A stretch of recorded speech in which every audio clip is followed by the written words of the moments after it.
Welcome to the intersection of technology, cybersecurity, and society. Welcome to ITSP Magazine. You're listening to a new Two Cyber Chicks podcast. You're about to join Erika and Jax for an inclusive cybersecurity conversation designed to educate and break the stereotypes of cybersecurity professionals while providing life hacks on how to handle burnout, networking, and goal setting. Knowledge is power, now more than ever.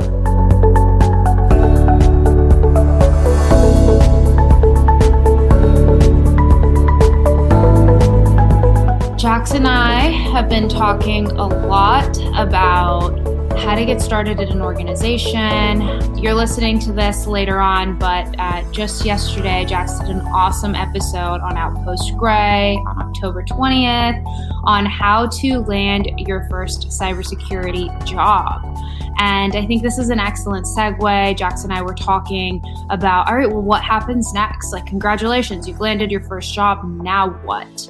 What do you need to do to get prepared for this first job? Whether it's your first job in cyber, whether it's a pivot into a different niche in cyber, or whether it's just a different organization and you've been in cyber. Regardless, there's common themes and tips and tricks to help you kind of support you through this process of onboarding, because onboarding can be very daunting. It can be very scary. Not only are you entering a new role, new expectations, people you don't likely know already, and getting your bearings, right? Figuring out how to be successful and how to prove your value. So you've preached your value through your interview process. You totally crushed the interview. You secured the job, so congratulations. But now let's talk about what you need to do to start feeling valuable and to start making your mark and that impact on the organization. So I'm actually going to pass the mic over to Jax, and I want to hear, Jax, you've job pivoted more recently than I have. So I think I'd love to hear your perspective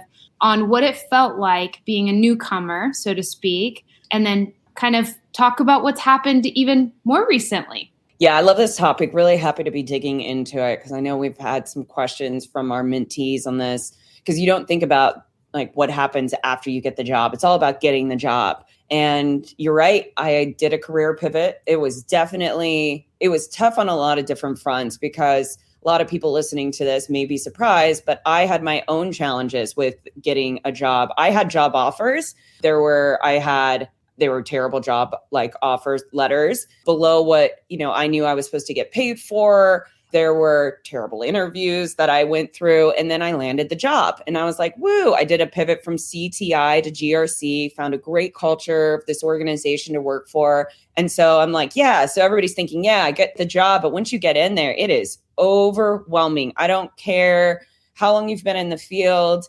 It is going to be overwhelming for you. There's going to be a learning curve. It doesn't matter if you stay in GRC and you move to another organization in GRC, there's still going to be a learning curve. It's just the field, this particular field, there's so much just diversity within roles and positions. They're so different. So when I got in, the very first thing that I did coming in, because I was a manager, is I wanted to meet all of the managers, all of the individuals that were at equal and one step above me. And so I set up meetings with, I think it was about 5 or 6 different managers. And I met with the program manager that was running this particular contract. And I set up one-on-ones. And that was primarily because you're not in person, you're virtual. They need to get to know you and they need to understand what skill sets you're bringing to the table, because they weren't part of your interview. No, none of them were. So I had these meetings to really ask more questions than talk and really get to know them.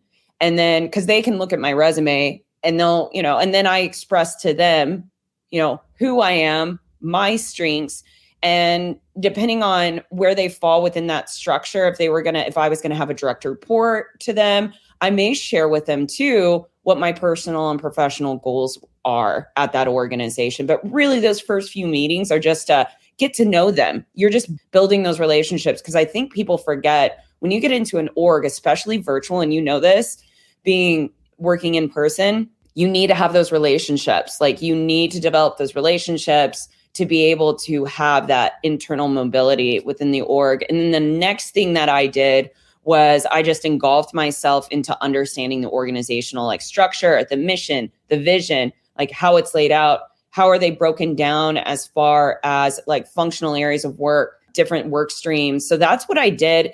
And you mentioned something about, I can't remember how you worded it, but something I would tell the listeners is just give yourself time when you get in.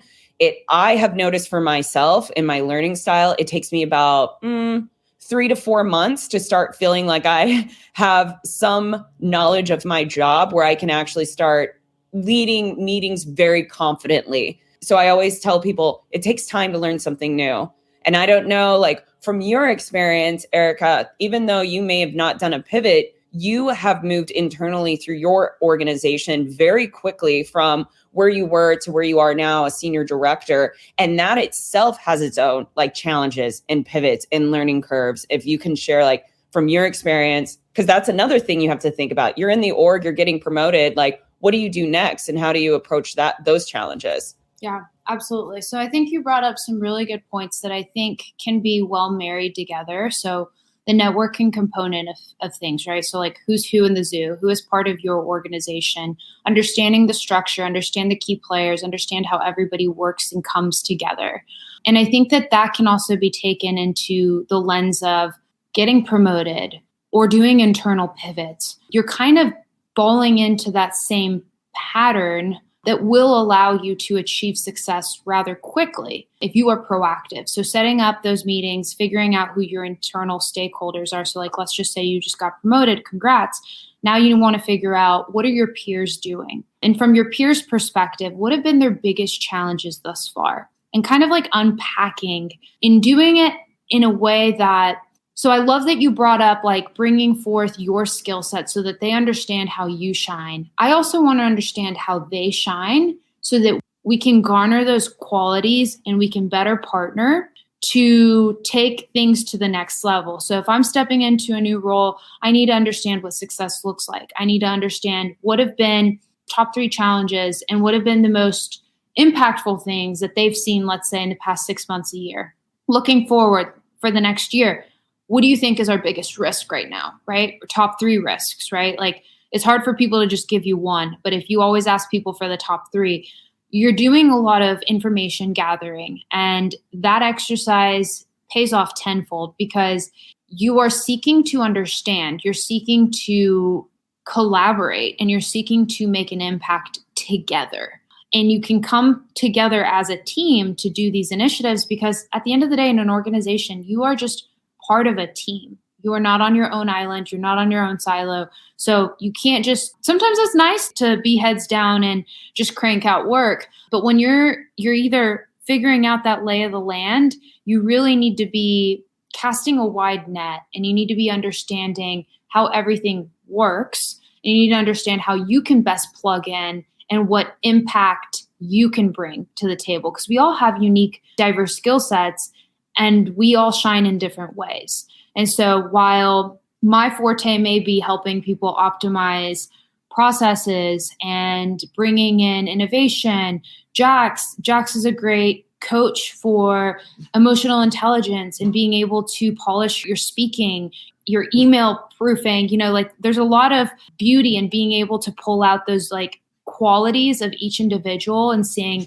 hey, how do we divide and conquer? And so I think that meaningful connection that you make throughout the organization will pay off tenfold, not only from the impact perspective, but also because you now have all of these allies throughout the organization that are going to help you and you're going to help them. It's kind of a give and take type of relationship because there are going to be times where they're going to want to lean on your skill sets and you're going to also need to lean on theirs. And so I think that's something really important to know is that who's who in the zoo, making those connections. And it may seem scary or daunting to reach out. And I want to emphasize that. How do you do that? If you're brand new to a role or an organization and you found out XYZ individuals that I need to reach out to them. Let them know, hey, I am X person. This is my new department or my current role. I'd love to talk to you for 30 minutes. If you have availability in the next 2 weeks, I'm happy to look at calendars and coordinate something that works for us. The objectives for the meetings, I really want to learn more about you, learn more. I want to share my skill sets and my experience thus far with you. I want to understand a little bit about your perspective of the organization, figure out how we can best partner, and would love any advice, tips, or tricks that you may have for me, right? Short and sweet, but there's a call to action, a clear agenda. And you'll really find that people are quick to be eager to help and give you that 30 minutes of time. You know, if you're going out and you're putting yourself out there, like people will say yes and give you the time, and you will start to build those connections. And once you do it once, it becomes a lot easier and it becomes more organic. And before you know it, you have this like web connection of new friends at your job, and it makes life a lot easier. And not to mention, it makes work a lot more enjoyable. Yep, 100%. You nailed on so many good points. I want to highlight something you said, because I was sharing the story with you before we went live, was about reaching out. It can be a little scary to reach out to somebody that maybe is not of like equal position as you, but you want to connect with maybe that senior manager or that director, and maybe you're a senior associate or a manager, depending on how your organization lays out different positions, and it all depends. But so we have, like, for example, senior managers now, and we'll talk about this, we just got acquired by Guidehouse. And we have like senior managers, associate directors, like directors. And then like, I think there's one other position. And then it's like partner. And I was sharing with you, as soon as the acquisition happened, like as soon as I got my new laptop and I sat down and I got an email saying, this is where you align, this is the partner you fall under, I was like, oh, well, I'm no longer under this person, I'm under this person. I've met this person at one of our bowling events. We actually had a talk. I just sent him a Teams message and I said, hey, it looks like I'm going to be falling under you. I'd love to do a one-on-one, learn more about your leadership style, and share a little bit about my professional goals. And why that's so important to do is because a few reasons. Like, I know that he's going to be above me. And if I don't communicate, and this is so critical to understand when you get into an organization, if you do not communicate with those individuals that are, 2 or 3 steps above your direct line of supervision, they cannot support you to be able to reach those personal and professional goals that you want to seek. Because sometimes that person that's just one manager above you, like I'm a manager, I have a senior manager, they're usually overwhelmed and overworked. And sometimes they aren't the best advocate for you to be able to push you ahead and support you. They will support you. Hopefully you have somebody that's supportive, but it's that person that's 2 or 3 like individuals above. And so that's why it's so important. Be brave, reach out. And Erika said, most people will be willing to give you that 30 minutes. If they aren't, you're probably in the wrong spot. In personal opinion, like your culture probably is not very good if that person isn't willing to meet with you.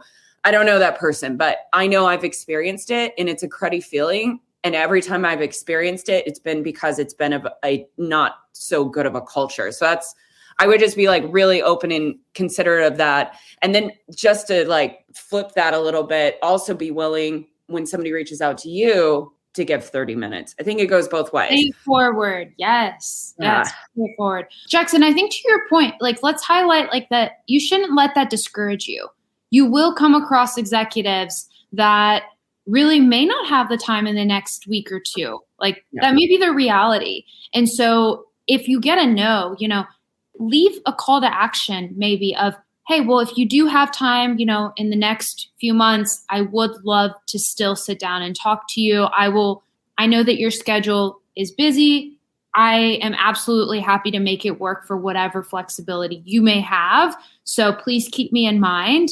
And they'll get back to you. I mean, that's happened to me where, I haven't been able to get a hold of somebody that I've wanted to network with, right, in my organization because they're traveling everywhere every week and our calendars can never sync up. But hey, if I talk to you in 1 quarter's time, guess what? We're still going to have a very similar discussion around what's important now, what are the wins for the business, what does success look like, and getting their perspective on the organization and you sharing theirs. I mean, it's so insightful and it's so valuable. So bottom line, guys, don't get discouraged. If you're hearing this and you're like, well, I've already reached out to people and I'm getting no's. Well, keep trying. Try other people and reach out. Like once you've made a good connect at your company that you're comfortable with, ask that individual, hey, I'm just curious, Jax, who would you recommend that I connect with?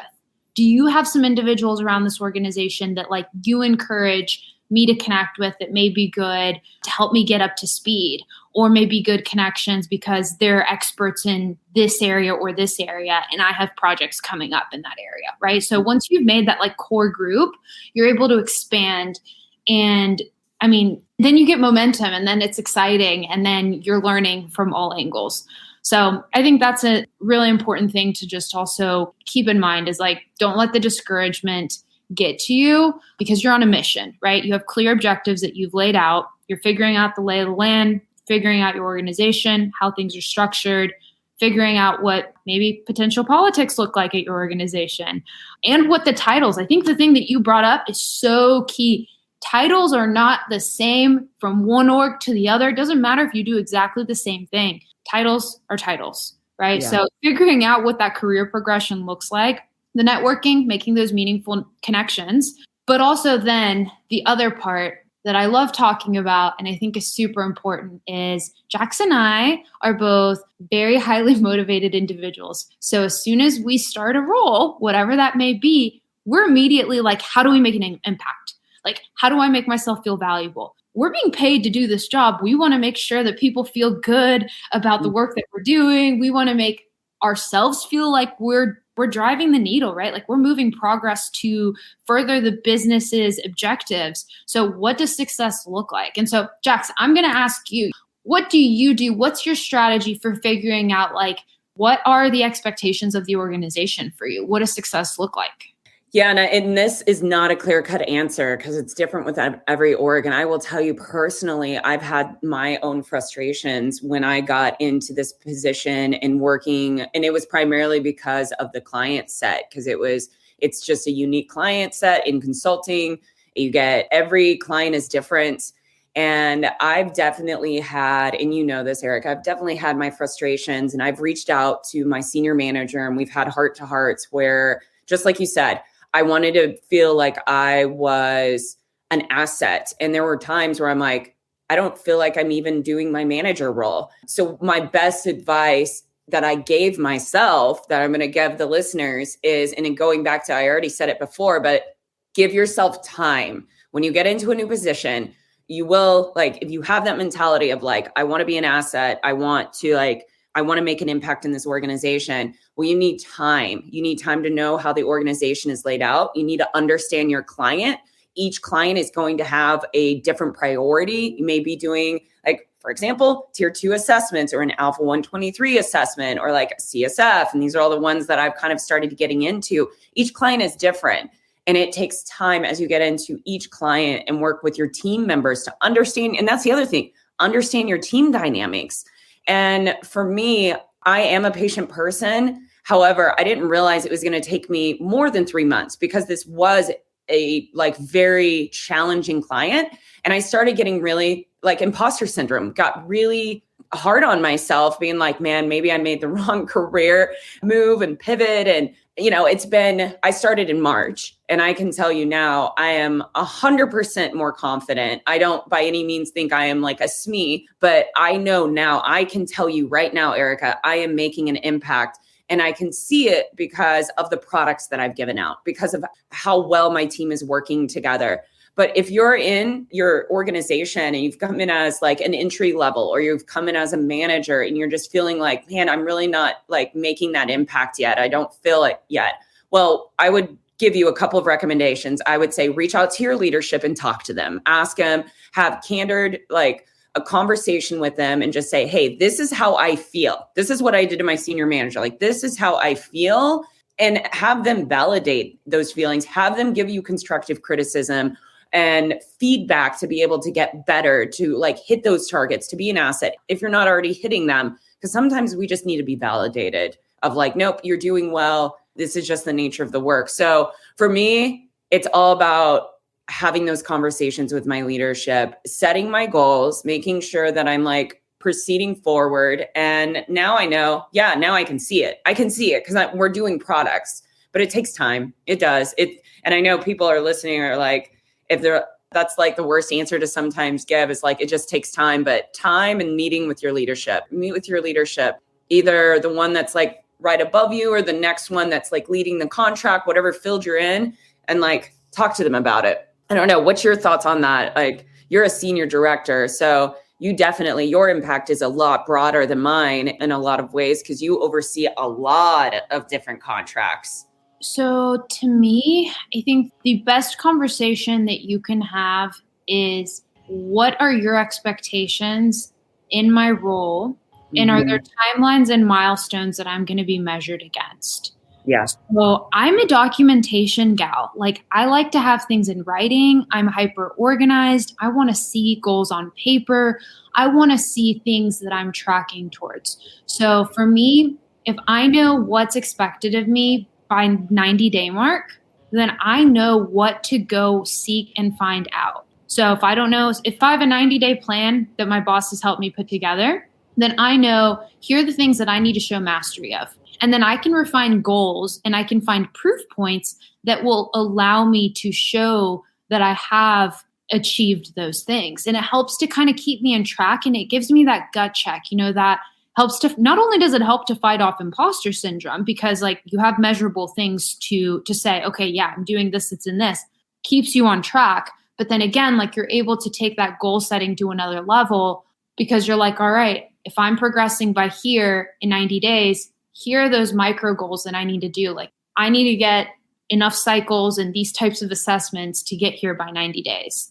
And how do I do that? I might have to ask my manager or whoever is staffing these engagements to make sure that I do that. And similarly for your people, if you're a leader hearing this and you're like, wow, how can I make the biggest impact for a new hire on my team? Like, the best thing that you can do for them is to be extremely crystal clear on expectations. What do we want to see from you, and what does success look like at certain milestones? And by the year stage, what do you expect from me? Like, what kind of output? How many projects concurrently is it? And you may get an "it depends" answer, but that's okay. At least you're asking. And I think a big part of this too is you're showing your initiative. You're showing how invested you are in being successful in this role as well.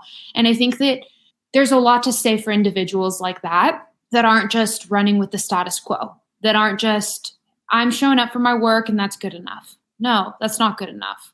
If you really want to be a go-getter, if you want to shine in an organization, if you want to move up the ladder, if you want to be known as a SME, if you want to be a rock star, like, you got to put forth that extra effort to figure out what it means to exceed expectations in your role. And then, you mentioned it, Jax, is like looking forward to the next role, right? How do you align your current skill set to where you want to go next? And once you've, and we can do another episode on that, but like once you're starting to master certain things, how do they bleed over into something next? And it helps you tailor your career path that way, because you start to really figure out, what do you enjoy from your current role and what could you do less of that would make you maybe a little bit happier? And I think that kind of introspection, it comes with time, but it also comes with these really meaningful conversations around what success looks like.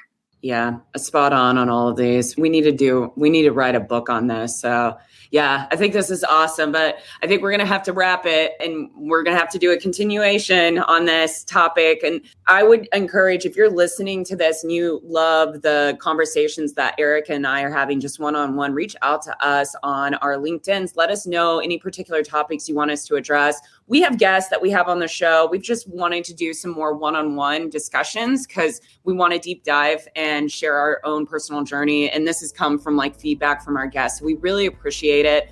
We do want to thank everybody who's just been supporting us. If you love this show, we encourage you to please share it and also rate and review us. Hit that 5-star, please.